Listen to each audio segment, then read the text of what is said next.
So I recently finished playing Astro Bot. On the PS5, there's this little tech demo for the DualSense controller called Astros Playroom, which, even for its small-scale nature, was much more fun than I anticipated, and I appreciated it for what it was. So the last thing I ever expected was to get a full-fledged game revolving around that same character, and let me tell you, everything about this game has just burrowed itself into my brain this past week. The premise here is simple. Astro and his friends attempt to repair their PS5 mothership after a big accident, traveling to different worlds to find the missing pieces.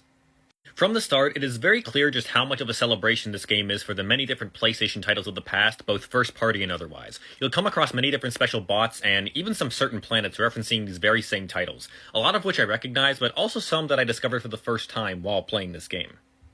Here's the thing though, nostalgia is all good and fun, but it means nothing if you don't have an actual game to go along with it. So it's a good thing Astro Bot delivers that and then some. This game is a platformer through and through. If that's not your thing, then this is not going to do much for you, but it certainly did for me. I haven't played a vast amount of these types of games, so I'm by no means an expert, but for me, controls always felt super tight and made playing through each level a very smooth experience. The levels themselves also have some nice variety. Not only do each of them have their own particular theme to them, but you'll often be given an item that'll act as a unique mechanic for the rest of that level, like a dog that rocket boosts you or a pair of frog gloves that you can use for long reach punches, and rarely are these things reused within the next level directly afterwards.